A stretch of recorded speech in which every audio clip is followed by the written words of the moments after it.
राजनीति से काम तक,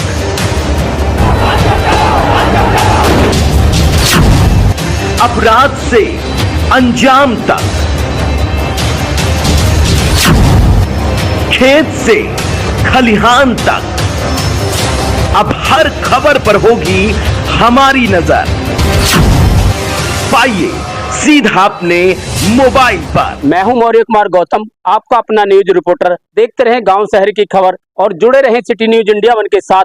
हमारे चैनल को लाइक करें, शेयर करें और सब्सक्राइब करना ना भूलें। अब क्या है, भारत सरकार ने नए कानून बनाए। भारत का जैसे भारत देश है, प्रत्येक देश का अपना कानून होता है। तो भारत देश में भारत का कानून होना चाहिए था।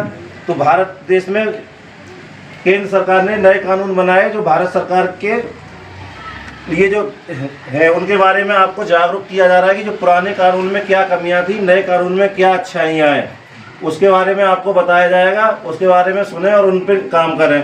काम करें क्या, उनको गौर से सुने कि हम लोगों को कहाँ फ़ायदा है, कहाँ नुकसान है। पहले कई बार आपने देखा होगा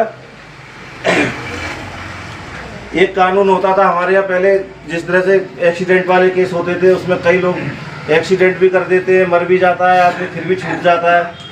कई इस तरह की घटनाएं हुई हैं जिनमें एक्सीडेंट हो गया, छूट के चला गया। बट अब इस तरह से नहीं है। अब उसमें आप लोगों को मुकदमा पंजीकृत किया है तो उसमें सज़ा का प्रावधान है। इसके अलावा विकसित भारत में होगा फॉरेंसिक का बेहतर उपयोग। जैसे कि अब कोई भी घटना घटती है, किसी भी तरह का अपराध होता है, जिस अपराध में 7 वर्ष से ज़्यादा सज़ा का प्रावधान है नए कानून के तहत, 7 वर्ष से ज़्यादा सज़ा जिसमें, उसमें प्रत्येक घटना पे फॉरेंसिक टीम आएगी, काम करेगी, जिससे कि अच्छे मजबूत साक्ष्य एकत्रित किए जाएं। उन साक्ष्यों के आधार पर आरोपी यानी कि मुलजिम को सज़ा दिलाई जाए। जैसे आप लोग समझौता कर लेते हैं बहुत से केसों में कि हमने यहाँ समझौता कर लिया, पहले तो मुकदमा लिखाया फिर समझौता कर लेते हैं। लेकिन फॉरेंसिक टीम जब उस वहाँ से साक्ष्य एकत्रित कर लेगी, मजबूत साक्ष्य होंगे, आपका समझौता स्वीकार नहीं होगा वहाँ पे। उस साक्ष्यों के आधार पर सज़ा का प्रावधान उसमें दिया गया है। इसी तरह EFIR और 0 FIR है। अगर आपको लग रहा है आपके आसपास कहीं कोई घटना कारित हो गई है, घटना हो गई है, आप यहाँ नहीं है, जैसे कि आप रहने वाले देहरा के हैं, आप मसूरी में खड़े हैं, वहाँ पे आपके साथ घटना हो गई है या घटना यहाँ हुई है, आपको पता वहाँ चली, तो आपको सबसे पहले थाने में जाके, जो नज़दीकी थाना है वहाँ आप जाएंगे, अपने परेशानी समस्या जो है उसके बारे में बताएं। आपकी समस्या वहाँ भी सुनी जाएगी, वहाँ FIR दर्ज करके काम शुरू कर दिया जाएगा। इस चीज़ ये नए कानून की एक सुलभ बनाया है कि आम जनता को इसमें सुलभ कैसे मिले, लाभ कैसे मिले।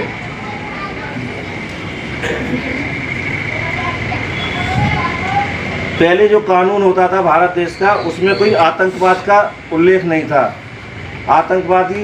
आतंकवाद के लिए अलग अलग कानून बनते थे। अब नए कानून में आतंकवाद को भी जोड़ा गया है।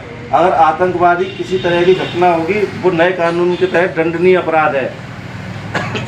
राजद्रोह जैसे कुछ कानून ऐसे बने हैं, जैसे मृत्यु दंड की सज़ा जिसमें हो जाती है। 302 मर्डर केस में मृत्यु सज़ा होती थी, गंभीर तरह के अपराध होते थे उसमें मृत्यु दंड की सज़ा होती थी। लेकिन नए कानून में कुछ इस तरह का प्रावधान किया है, मृत्यु दंड की सज़ा माननीय न्यायालय से अगर हो भी जाती है, अगर उसको राज्य सरकार या केंद्र सरकार, राष्ट्रपति या राज्यपाल चाहते हैं, उनको लगता है ये पीड़ित है, पक्षकार और दोनों लोगों में सहमत होती है, तो उस सज़ा को कम कर दिया जाता है। आजीवन कारावास में लाने का प्रावधान बनाया गया है। 20 साल की सज़ा आजीवन कारावास की सज़ा जिसमें है, उसमें 7 साल तक की सज़ा में वापस लाने का प्रावधान किया है। क्यों ये देखा जाएगा उसमें कि इसमें सुधारात्मक, मान के चलो कोई अपराधी है, उसने अपराध किया, तो जेल में जाने के बाद उसने बहुत ज़्यादा सुधार किया है अपने आप में, तो उसकी सुधारात्मक नीति के आधार पर उसकी सज़ा में कमी की जाएगी। ये नहीं कि न्यायालय सज़ा क्यों देता है, ये तो आप लोगों को पता ही होगा क्यों देता है, बताइए ज़रा। केवल सुधार के लिए।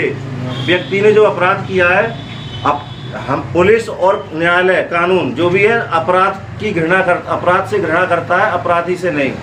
इस चीज़ को आप जान लीजिए, अपराधी से नहीं। जैसे मान के चलिए ये बैठे हैं, इन्होंने कोई अपराध किया है, उस चीज़ की सज़ा इनको मिली है। अगर ये उस चीज़ में सुधार करते हैं तो नए कानून में ये देखा जाएगा कि इस व्यक्ति ने 20 साल की सज़ा इन्हें हुई है तो उसमें कितना सुधार किया है। आगे इस तरह की प्रवृत्ति इनमें नहीं रहेगी तो उसको कन्वर्ट कर दिया जा सकता है इनकी केवल अच्छाइयों की वजह से। उसमें वो, लेकिन उस चीज़ के लिए इन्हें अच्छा बनना पड़ेगा। ये नहीं कि इन्होंने एक अपराध तो कर दिया धोखे से या गलती से या जैसे भी हुआ, पता चल रहा है 2 अपराध फिर ये और पैसे कमाने के लिए करने लग जाए, फिर तो मृत्युदंड के अलावा कुछ नहीं है। आजीवन कारावास, मृत्युदंड, जो भी सजा का प्रावधान उस धारा में होगा वो आपको मिलना ही मिलना है। अब सबसे बड़ा आया महिलाओं के प्रति जो अपराध होते थे, इसको सरकार ने बहुत ज़्यादा गंभीरता से लेते हुए गैंग रेप के मामलों में 20 साल से आजीवन कारावास तक की सज़ा का प्रावधान किया है। 20 साल से कम कोई सज़ा नहीं है उसमें। आप किसी भी हालत में किसी लड़की के साथ, आजकल आप देख ही रहे हैं किस तरह के अपराध हो रहे हैं महिलाओं के संग। अगर कोई अपराध पंजीकृत होता है, उसमें माननीय न्यायालय से सज़ा होती है, तो 20 साल से कम की सज़ा का प्रावधान नहीं है उसमें। आसपास सब लोगों को इस बारे में बताएं, महिलाओं का सम्मान करें, जितना हो सके गलत चीज़ों से बचें।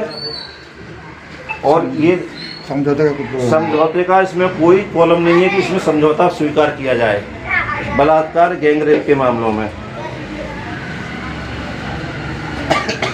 18 वर्ष से जो कम बच्चियां होंगी, अगर उनके साथ रेप होता है, बलात्कार जिसे बोलते हैं, इस तरह की कोई घटना होती है, तो उसमें मृत्युदंड की सज़ा का प्रावधान किया गया है। केवल ध्यान रखना इस बात को, 18 वर्ष से कम की बच्चियों के साथ अगर गैंग रेप या बलात्कार की घटना होती है या नॉर्मल बलात्कार होता है, तो उसमें सिर्फ मृत्युदंड की सज़ा का प्रावधान है और कोई प्रावधान नहीं है कि आप समझौते के आधार पर निपटा लें, वो अब निपटेगा नहीं। ये इसलिए हुआ है कि समाज में जाने कितनी सारी महिलाओं बच्चियों के साथ इस तरह के घृणित अपराध हो रहे हैं।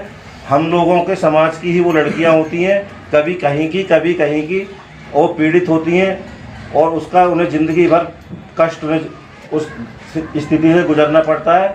एक लोगों की उपासना झेलनी पड़ती है कि वो बताते हैं कि इसके साथ ऐसा हो गया, उसके साथ ऐसा हो गया। वो लड़का तो अपना घटना करके चला जाता है, लेकिन लड़की ज़िंदगी भर उस ताने को सहती है। तो इसलिए सज़ा का प्रावधान किया गया है कि 18 वर्ष से कम की आयु की जितनी भी बच्चियां हैं, अगर उसमें इस तरह की घटना घटित होगी तो मृत्युदंड ही मिलेगा केवल।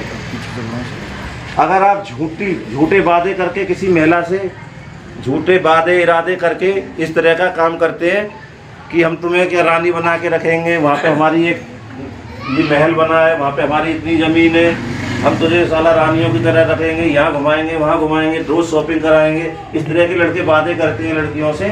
अगर उसके बाद लड़कियों को बहलाते फुसलाते हैं तो उसमें भी सज़ा का प्रावधान किया गया है। सज़ा का प्रावधान ये है, अगर आपने लड़की के साथ संबंध नहीं बनाए तो कानून में वो संबंध बनाना ही माना जाएगा। ये ध्यान रखना, यौन संबंध की श्रेणी में आएगा वो। झूठे वादे या पहचान छुपाकर यौन संबंध बनाना अब अपराध की श्रेणी में है।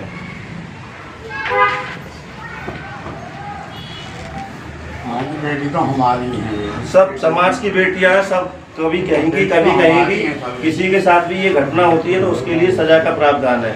नए कानून ये आए हैं, इससे बहुत सी सहूलियतें दी गई हैं, बहुत सी अपराधों को रोकने के लिए सजा को कठोर किया गया है, जिससे कि आदमी इससे सुरक्षित भी रह सके और समाज में इसका एक देखने को मिले कि हाँ नए कानून का क्या असर हो रहा है।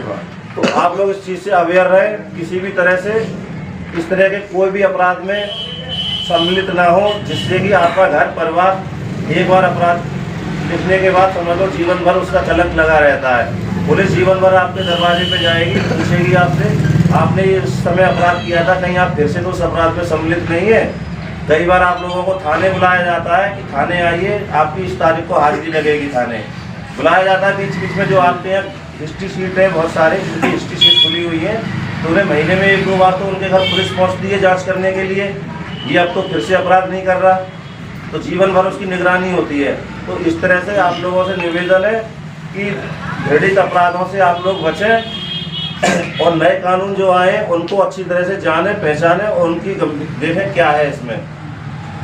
नए कानून आपके लिए बहुत सहूलियत भरे हुए हैं और बहुत ज़्यादा आप लोगों को इससे सीखने को भी मिलेगा और समाज में सुधारात्मक छवि भी बनेगी इसकी। इसके बारे में आप लोगों को बताना था। अब इसके बारे में अब आप एक छोटे से आप कराते हैं, ठीक है? समझ गए होंगे ना नए कानून क्या है?